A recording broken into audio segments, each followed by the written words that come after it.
આજે બનાવશું આપણે બ્રેડ મલાઈ. બ્રેડને આપણે મિક્સરમાં કાઢી લીધા છે. આને હવે દૂધમાં લોટ બાંધી લઈશું. થોડું થોડું દૂધ નાખતા જઈશું.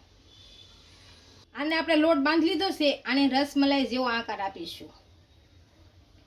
આ રીતનો હાથમાં લઈ લેવાનો થોડોક.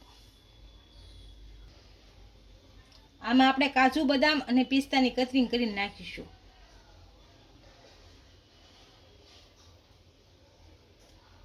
આ રીતની વાળ લઈશું. આ બધા બ્રેડની ટીકી વાળ લીધી છે આ રીતની. હવે આપણે દૂધ ગરમ મૂકશું. ગેસ ચાલુ કરી દીધો છે. આને ગરમ થવા દઈશું. આપણું દૂધ ગરમ થાય ત્યાં મિલ્ક પાવડર લીધો છે. આની અંદર દૂધ નાખી અને આપણે પેસ્ટ તૈયાર કરી નાખશું. આપણું દૂધ ગરમ થઈ ગયું છે. આમાં મિલ્ક પાવડર વાળું દૂધ નાખી દઈશું. આમાં કેસર વાળું દૂધ નાખીશું. કાજુ બદામ અને પિસ્તા ડ્રાય ફ્રૂટ્સ એ નાખશું. થોડીક ખાંડ નાખીશું. એલચી પાવડર નાખીશું.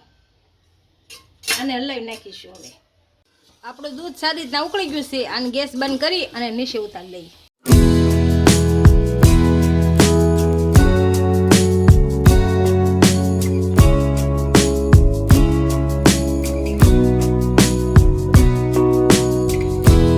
ફૂલ વિડીયો જોવા માટે મમ્મીની રસોઈની વિઝિટ કરો.